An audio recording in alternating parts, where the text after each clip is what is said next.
안녕하세요. 귀로 여는 세상 영심이의 책방 가족 여러분 환영합니다. 오늘의 작품은 문순태 작가의 타오르는 강, 함께 감상하시겠습니다. 타오르는 강,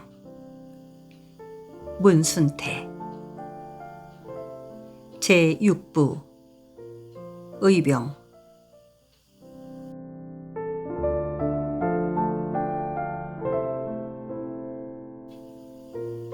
헌병대 안에서 헌병들 3명이 뇌라고 빠른 말을 짓거리며 정문 밖으로 나오는 것을 본 유복은 잠시 매무새를 추스르고 목에 힘을 주며 그들 가까이로 다가갔다. 유복은 그들 3사람들 중에 가운데의 키가 작고 백구레가 큰 사내에게 헌병대 대장 무라다라는 것을 알았다. 존경하는 무라다 대장님, 안녕히는 하십니까? 김유복은 무라다 헌병대장 앞에 도리우찌를 벗어들고 허리를 깊숙이 꺾으며 일본말로 인사를 하였다. 그러자 무라다는 잠시 걸음을 멈추어 서서는 떠름한 눈빛으로 유복이를 보았다. 기사마다랄까? 내 놈 누구냐? 무라다 대장 옆에 총을 메고 서 있던 헌병이 표정을 일그러뜨리며 유복을 향해 퉁겨댔다. 그러면서 그는 김유복을 거칠게 떠밀어 버리려고 하였다. 그러자 무라다가 손짓으로 그를 말리면서 다랄까? 누구냐? 하고 관심을 보이며 유복에게 물었다. 예, 저는 얼마 전에 적도들 손에 죽은 통역특무조장 김영규 조카가 됩니다. 유복은 여전히 허리를 굽신거리며 동산 농장에서 배웠던 일본말로 유창하게 대답했다. 무라다 대장은 김유복의 복장을 위아래로 천천히 뜯어보며 빙긋이 웃고 있었다. 그는 유복이의 복장이며 유창한 일본말에 호감을 나타내 보이는 것 같았다. 유복이도 애매하게 따라 웃었다. 뭐 때문이냐? 무라다 대장이 유복의 얼굴에서 눈을 떼지 않은 채 물었다. 예, 저희 삼촌이 원수를 갖고 싶어서 존경하는 대장님을 만나러 왔습니다요. 삼촌 원수를? 예, 그렇습니다요. 그러니 저를 헌병대 고스가이로 있게 해 주십시오. 김유복은 매달리는 목소리로 간청을 하였다. 고스가이로? 무라다 대장이 좌우에 서 있는 부하를 번갈아 둘러보고 나서 유복에게 물었다. 유복은 무라다 대장이 분명히 자신에게 묻고 있는 것인지 아니면 그의 부하에게 묻고 있는 것인지를 확실하게 가늠하지 못하고 잠시 미적거리고 있다가 그렇구만요, 존경하는 무라다 대장님. 하고 비교적 큰 소리로 대답했다. 무라다 대장은 엷은 미소를 머금은 채 천천히 고개를 끄덕였다. 유복은 무라다의 그 표정에서 확실한 승낙의 기색을 읽을 수가 있었다. 좋다. 너는 내일부터 내 고스가이다. 무라다 대장은 그렇게 말하고 나서는 무엇이 그리 재미있는 것인지 한바탕 소리내어 껄껄거리고 웃다가 선창거리 쪽으로 가버렸다. 유복은 한동안 헌병대 앞에 서서 무라다 대장이 사라진 쪽을 망연히 바라보고 서 있었다. 그는 어쩐지 무라다의 웃음이 싫었다. 마치 유복이 자신을 비웃고 있는 듯 싶었기 때문이다. 이 땅의 모든 사람들을 비웃는 듯한 그 웃음소리는 무라다가 그의 시야에서 완전히 모습을 감춘 후에까지도 고즈넉이 비어있는 거리에 가득 괴어 있는 듯 싶었다. 김유복은 한참 후에야 거무죽죽하게 가라앉은 기분이 되어 집으로 돌아오고 있었다.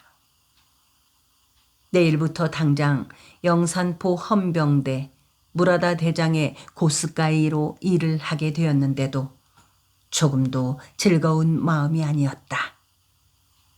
그는 자신이 마치 나무로 다듬어 만든 망석중이 같다는 생각이 들었다. 팔다리에 줄을 매고 그 줄을 당길 때마다 꺽죽꺽죽 춤을 추는 망석중이가 분명한 것이었다.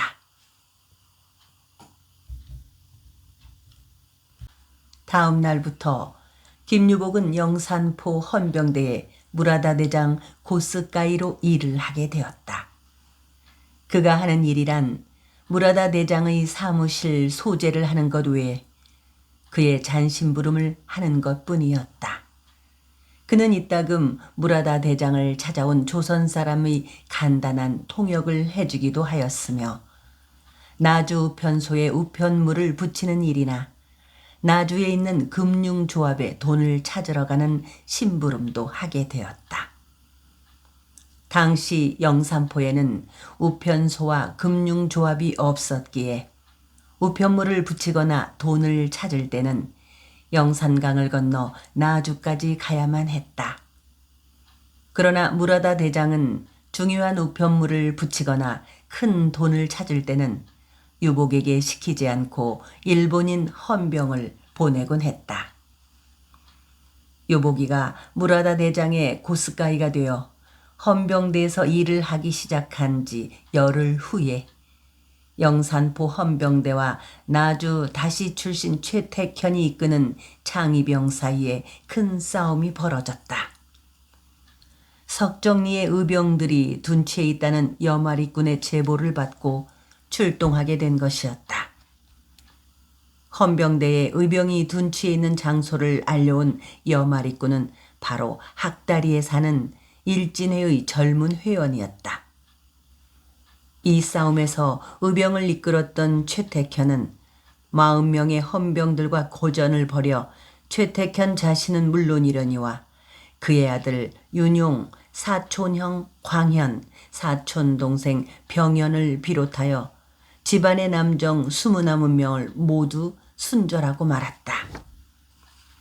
이 같은 슬픈 소식이 최택현의 고향에 전해지자 윤용의 아내 나주 임씨 부인은 시아버지와 지아비를 한꺼번에 잃은 애통함을 참지 못하고 집안에 있는 우물에 스스로 몸을 던져 목숨을 끊었다. 영산포 헌병부대는 다시에 있는 최택현의 고향에까지 몰려가서 윤용의 육촌 동생인 율로를 마을 뒷산에 끌고 가서 소나무에 묶고 총살을 하려고 하였다. 그러자 장성의 기씨문중으로 출가하여 초례만 치렀을 뿐 아직 신행은 아니하고 친가에 머무르고 있던 윤노의 고모가 이 광경을 보고 우물에 몸을 던져 자결하였다. 일본 헌병들은 이것을 보자 율로를 풀어주었다고 하였다. 유복이는 최택현 의병장이 석정리 싸움에 크게 패하여 일문에서만도 20명 이상이나 목숨을 잃었다는 소문을 듣고 마음이 아팠다. 그런 유복이와는 달리 석정리 싸움에서 큰 승리를 거둔 영산포 헌병대는 성난 사자처럼 더욱 드세어졌다. 그동안 유복이는 장대불 십장과는 만나지 못하고 있었다. 장 십장의 부대가 태매산에서 계산으로 옮겨온 후로 잠시 연락이 끊기게 된 것이다. 그는 여러 차례 계산에 들어가서 장 십장을 만나 자신이 헌병대 대장의 고스가이가 된 사실을 알려주고 싶었지만 장 십장에게 전해줄 만한 큰 소식을 염탐하기까지 기다리기로 하였다. 유복이가 계산으로 장십장을 찾아간 것은 그로부터 열흘쯤 후의 일이다. 장십장의 형님인 웅보가 헌병대에 끌려온 사실을 알려주기 위해서였다. 장십장의 형님인 웅보를 영산포 헌병대에 붙잡아온 사람은 양만석이라는 일진의 간부였다. 유복은 양만석이가 영산포까지 웅보를 붙잡으러 온 것을 미리 알고 있었다. 유복은 양만석에 대해서 전혀 아는 바가 없었다. 그는 다만 양만석과 무라다 대장이 주고받는 일본말을 듣고서야 양만석이라는 젊은이가 옛날 장십장 형제의 상전이라는 것을 알게 되었을 뿐이었다. 성질이 씨역씨역하고 말투가 불통스러운 양만석이가 무라다 대장을 찾아왔을 때 유복이는 두 사람이 일본말로 주고받는 것을 얼핏 엿들을 수가 있었다. 무라다 대장님, 지난번 내가 장가 가던 날 밤에 나를 납치해간 그 적도들의 우두머리를 알아냈습니다. 그놈의 형이 새끼내라는 곳에 살고 있습니다.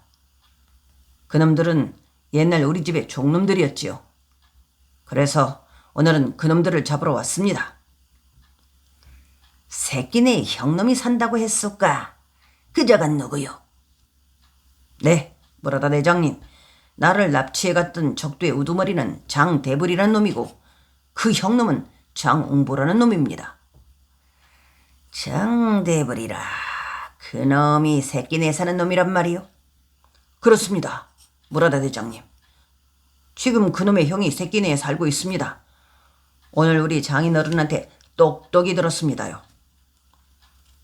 양만석은 부름의 처가에 다녀오는 길이었다. 전날 장인이 노루목으로 사람을 보내 급히 사위를 부른다기에 다음날 날이 밝기를 기다렸다가 서둘러 부름의 처가로 달려갔다. 그의 장인 박초씨는 양만섭 앞에 백미 200석짜리 어음을 내놓으며 부득부득 이를 갈아붙였다. 양만석이 그의 장인에게 무슨 어음이냐고 물었더니 자초지종을 죄 이야기했다. 이 어음이 바로 그러니까 혼인 첫날 밤에 적도들한테 불려갔던 양서방의 몸값이었다네. 자네한테 말을 안 하고 있었는데 그때 자네는 이 어음 덕분에 살아 돌아온 게요. 박초씨는 문칫문칫 말을 하면서도 그때의 분을 참지 못하겠다는 듯 몇 번이고 치를 떨었다. 그러면 장인어른 왜 이제야 이 말씀을 하십니까요? 발사를 했다가는 딸년까지 끌려가겠다고 어르는 바람에. 그래, 어떻게 해서 이 어음이 장인어른한테 되돌아오게 되었습니까요? 어저께였구만. 영산포 선창거리로 옥가무도 외사전에 있는 우리 마을 칠만이가 가져왔단께. 칠만이 말이 지난달 20날 새끼네 사는 장대불이라는 자가 이 어음을 가져와서는 기계를 사달라고 부탁을 했다는구만. 새끼네 사는 장대불이가 기계를요? 장인어른, 그 말씀이 사실입니까요? 사실이다마다. 시방이라도 옥가무도 사전에 가서 물어보면 알 일이 아니란가. 그러나 그때까지도 양만석은 장대불이가 웅보의 동생이라는 것을 모르고 있었다. 그는 어머니한테 웅보라는 사람의 이야기는 자주 들어왔었고 또 자기 집에 찾아온 것을 몇 번 본 적도 있었기에 그가 이전에 그의 집에서 종살이를 하는 동안 어머니에게서 신임을 받은 충직한 아랫것이었거니 싶었을 뿐이었다. 그 때문에 어머니는 양만석이의 혼삿길에 견마자비로 장서방을 딸려 보냈을 것이라고 어림하였던 터였다. 양만석은 자신이 첫날 밤에 산속으로 끌려갔을 때 장서방이 창이병의 둔소까지 뒤따라온 것을 보고 과연 충직한 아래 것이로구나 하고 생각했던 것이었다. 그때 예기치 않게 산막의 모습을 나타낸 웅보는 그에게 분명 그가 붙잡혀가는 것을 보고 뒤를 밟아왔노라고 말했었다. 그놈의 형이 시방 새끼네에 살고 있다네. 장인의 말에 양만석은 자신이 산막으로 끌려갔을 때의 일을 떠올리며 장인의 얼굴을 바라보았다. 그놈의 형이 새끼네에 산다고 하셨습니까요? 새끼네 사는 장웅보가 그놈의 형이네. 바로 자네 혼사 때 종자로 따라왔던 놈일세. 장서방이요? 장서방이 대불이란 놈의 형이란 말입니까요? 양만석은 질급하듯 놀라 일어섰다가 다시 앉았다. 그는 얼마 전 산막에서 처음 보았던 장십장이라는 자가 장웅보의 동생이라는 사실은 물론이거니와 그가 옛날 그의 집 종이었다는 것도 모르고 있었던 것이다. 그놈들은 새끼네에 발을 붙이고 살면서부터 나한테 앙심을 품은 자들일세. 장서방이 설마... 양만석은 벌떡 일어섰다.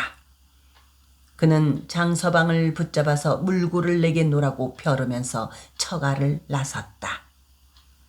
생각 같아서는 당장 새끼네로 뛰어들어가서 장웅보를 끌고 가서 그의 동생이 어디 있느냐고 몽둥이찜을 해대고 싶었지만 뻗질러 오르는 분심을 누르며 영산포 헌병대로 무라다 대장을 찾아간 것이었다. 영산포 헌병들을 시켜서 붙잡아 오게 하려는 생각에서였다. 당장 이노 그놈의 형놈이를 붙잡아와서 뼈다구를 추리고 말겠소다. 그런 놈이노 형놈이가 새끼네에 살고 있다는 것은 몰랐소다. 무라다 대장은 그러면서 부하들을 불러 당장에 새끼네에 가서 장웅보를 붙잡아 오라고 명령하였다.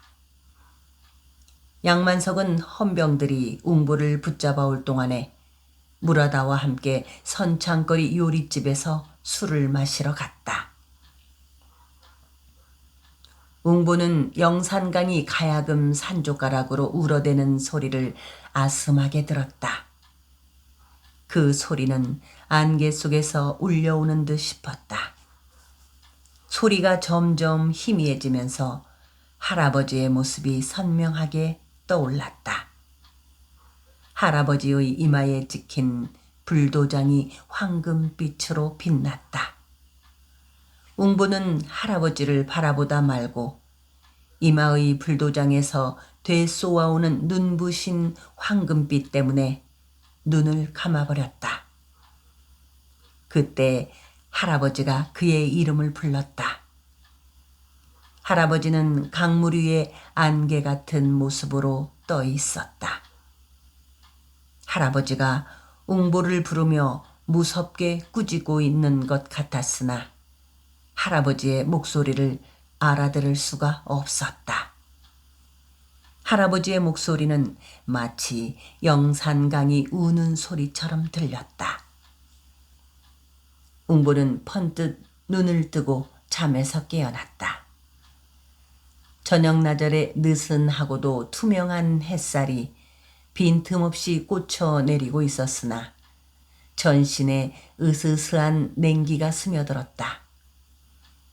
그는 은을색의 무럭색 꽃을 보면서 풀섭 위에서 일어나 앉았다. 영산강변의 무럭색 꽃들이 바람과 어울려 공중공중 춤을 추었다. 강의 울음소리는 들리지 않았다. 할아버지 이마에 불도장에서 눈부시게 되쏘아오던 황금빛 대신에 가을 햇살이 소담하게 쏟아져 내려 살랑거리는 물빈을 위해서 요동을 쳤다.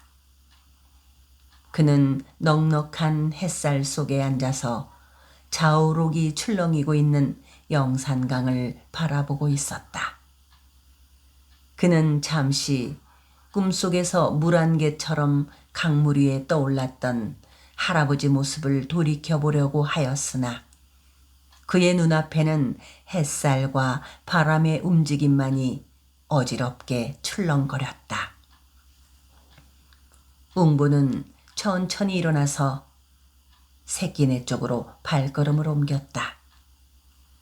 요즘아 그는 걸핏하면 강변에 나와서 혼자 우두커니 강을 바라보고 돌아오곤 하였다. 어쩐지 마음이 뒤숭숭해 있기 때문이었다. 창이병이 되어 떠도름하는 대부리도 걱정이 되었고 몸값을 주고 풀려난 만석이가 대부리에게 어떤 보복을 하게 될지도 몰라 마음이 편치가 않았다. 그는 만석이가 나주를 떠나기를 바랐으나 들리는 말로는 나주에 일진의 지회를 만들어 아주 눌러 살 것 같다고 하던 것이었다. 웅보 생각에 필시 만석은 그가 창이병에 끌려갔던 것을 보복하려 들 것이고 만약 그가 그리 할라치면 또 창이병이 그를 가만 놔두지 않을 것이 분명한 것이었다.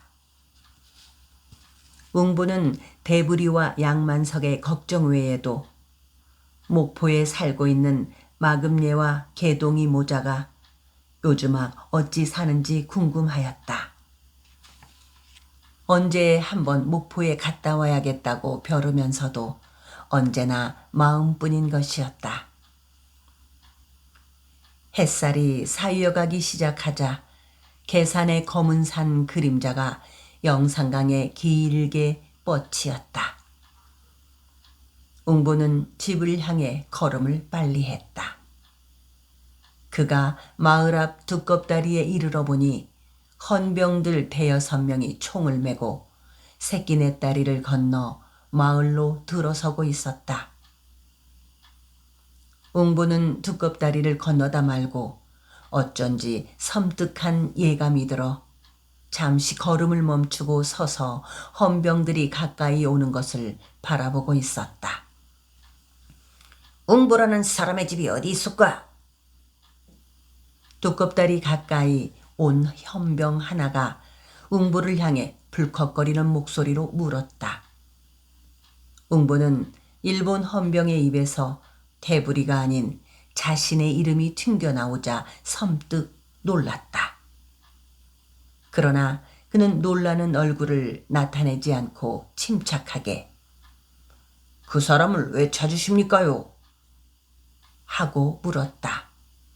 그 사람이 너 집이 어디에 있는지나 말하시오. 키가 앙당하고 어깨가 떡 벌어진 헌병이 웅보에게 거칠게 쏘아붙였다. 내가 장웅보요. 무엇 때문에 나를 찾으시는 게요? 웅보가 일본 헌병들에게 당당한 목소리로 말하자 헌병 두 명이 그의 팔을 양쪽에서 하나씩 붙들었다. 그들은 웅보의 손을 뒤로 젖혀 가늘고 질긴 노끈으로 묶었다. 아니, 왜들 이러시오? 뭐 때문에 이런단가요?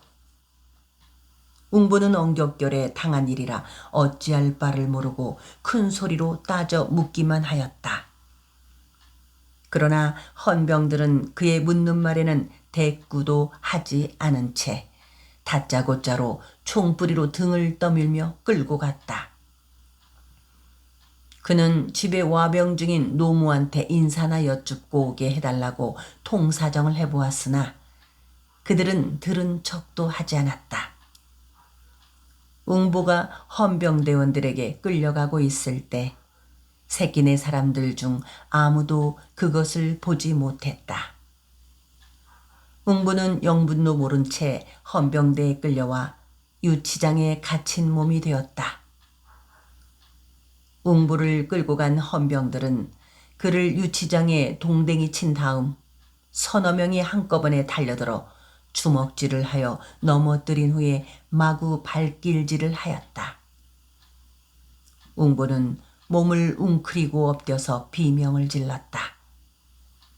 그들은 웅보가 혼절할 때까지 발길질을 하고서야 유치장의 문을 잠갔다.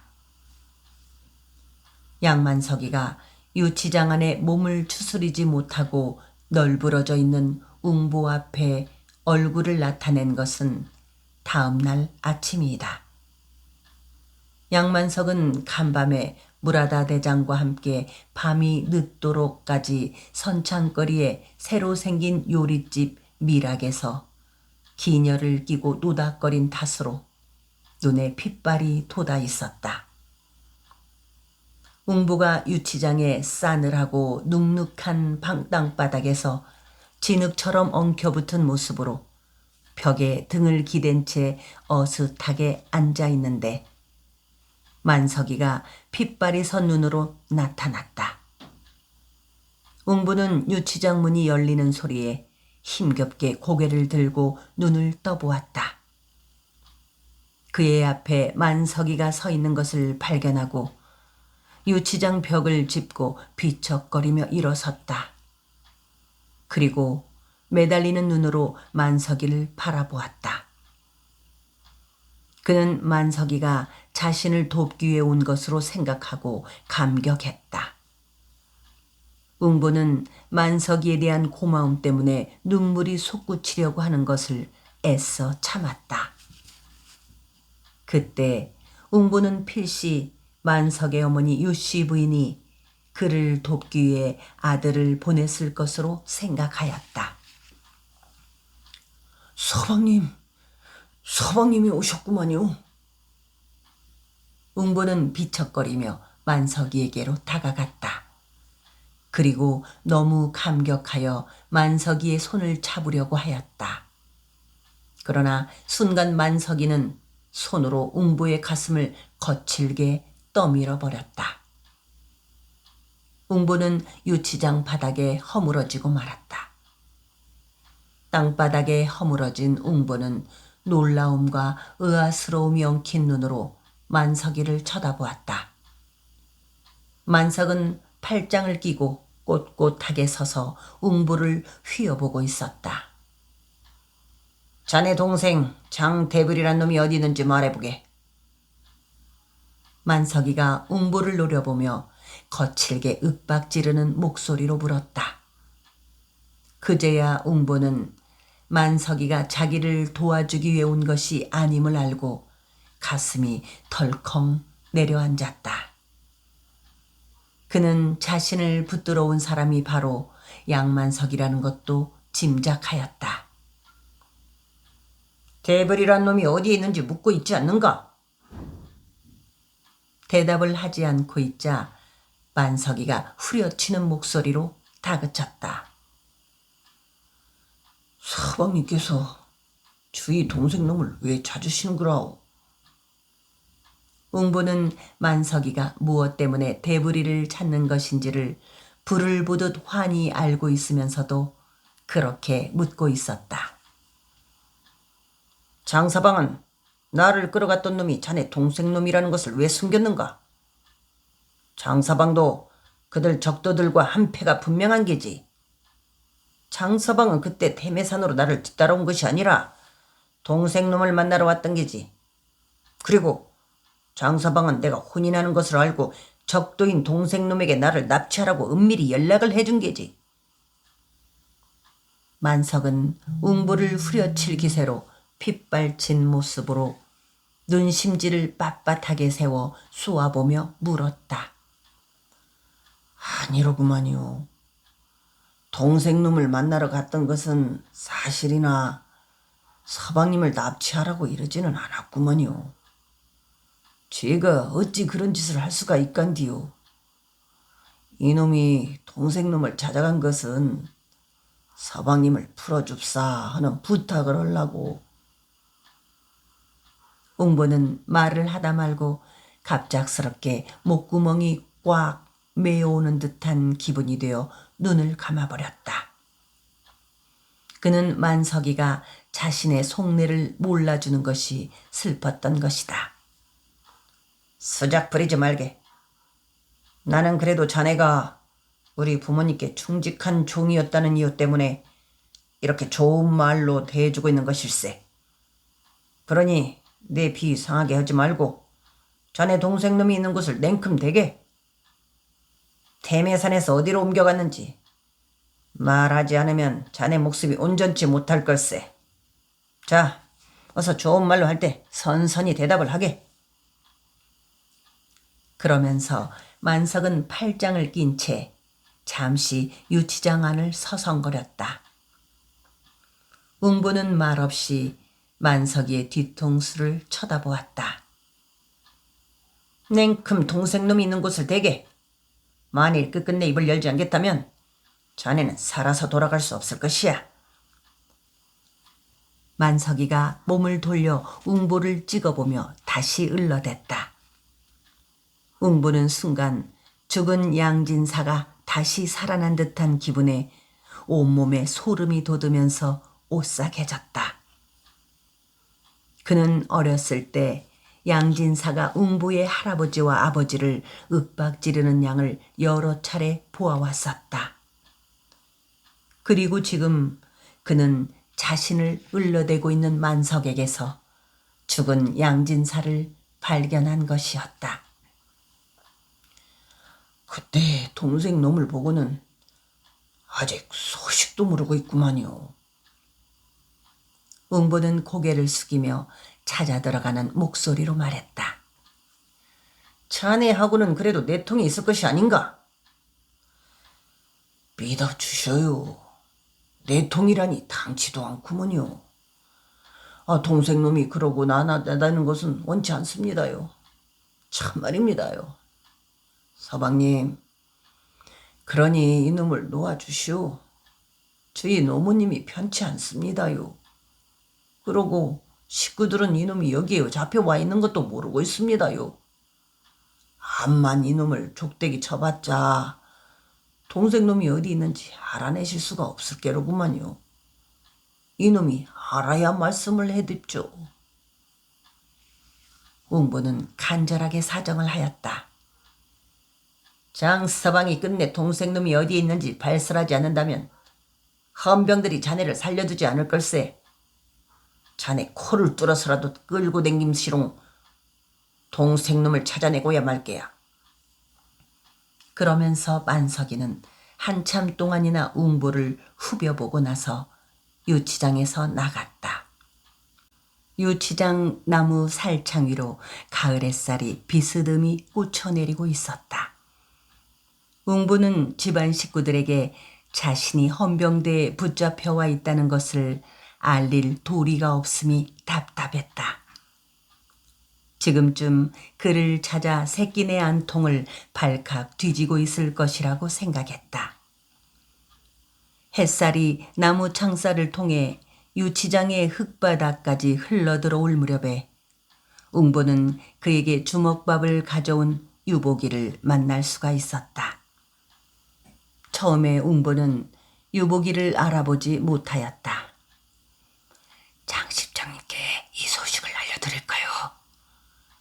유보기가 주먹밥을 들고 와서 소곤거렸을 때에야 웅보는 그가 대부리를 찾아 두어 번 새끼네 그의 집에 찾아왔던 것을 기억해낼 수가 있었다.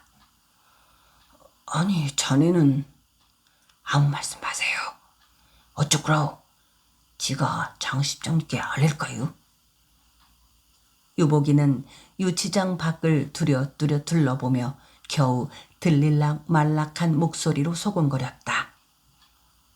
그것보다 자네 우리 집에 내 소식 좀 전해줄란가? 무슨 소식인디요? 내가 여기 와 있다는 말만 좀 전해주소. 장십장한테는 어쩌라고요? 어디 있는지 알고 있는감? 유보기가 고개를 끄덕이고 나서 장십장님은 하고 말을 꺼내려고 하자 나한테는 말할 필요 없네. 나는 모르는 것이 좋네. 하고 웅부는 유보기의 말을 잘라버렸다. 그때 헌병들 3명이 유치장 안으로 들어와서 웅부를 끌고 취조실로 들어갔다. 그는 취조실에서 도리우찌의 안경을 쓴 일본인으로부터 취조를 받았다. 안경을 쓴 사내는 처음에는 좋은 말로 웅부에 대해 여러 가지를 저저히 따져 물었다. 그는 대부리에 대해서도 이것저것 깨를 털어내듯 캐물었다. 그동안 어디서 무엇을 했으며 가보년 이후에는 어디에 있었고 상종하는 친구들은 누구누구인지를 물었다. 그러고 나서 대부리가 어디 있는지 말하라고 다그치는 것이었다. 그를 취조하던 안경잡이 일본인은 웅보에게 권련을 권하기까지 하였다.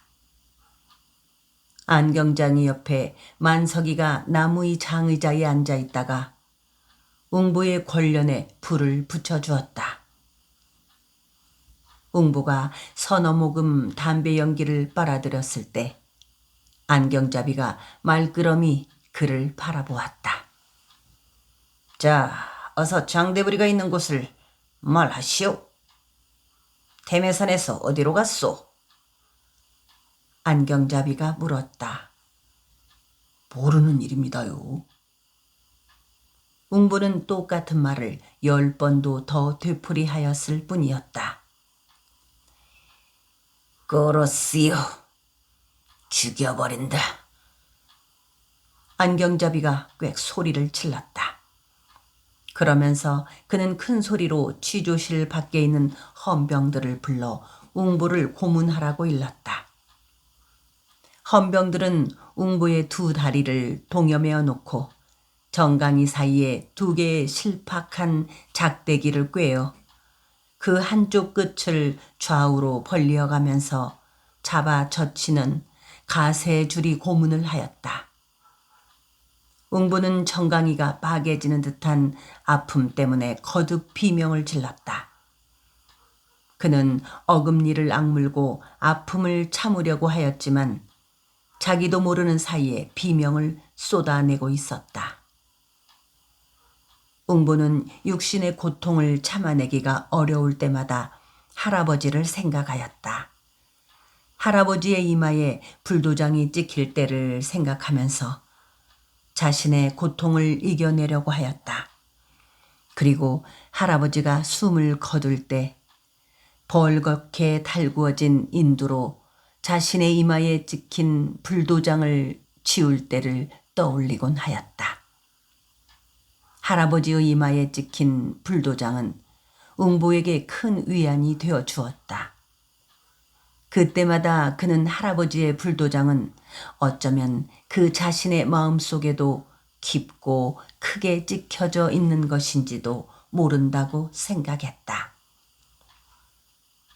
웅보는 할아버지의 이마에 찍혔던 불도장을 생각하면서 정신을 잃었다. 그리고 한참 후에 다시 그에게 정신을 넣어준 것도 할아버지의 불도장이었다. 그가 가까스로 정신을 수습하였을 때 그의 눈앞에는 할아버지 이마에 찍혔던 불도장이 아침의 햇살처럼 이글거리며 타오르고 있었다.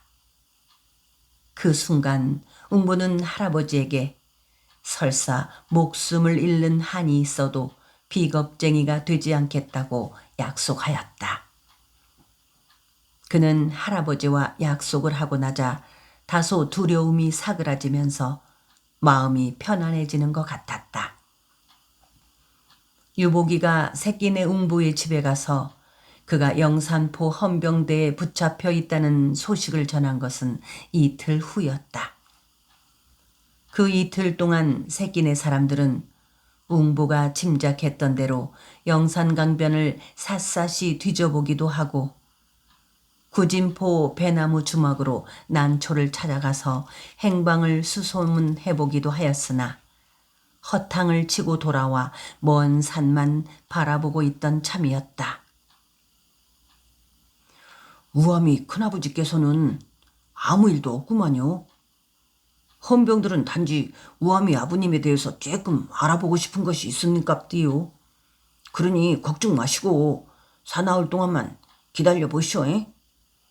음석도 잘 잡수시고 매도 안 맞았으니까 담배 심한지도 걱정 마시고 뜨뜻하게 기다리시면 곧 돌아오실 거로문관요. 유복이는 그렇게 장십장 내 식구들을 안심시켰다. 그러나 그가 보기에 장십장 형님은 그렇게 쉽사리 풀려날 것 같지가 않았다.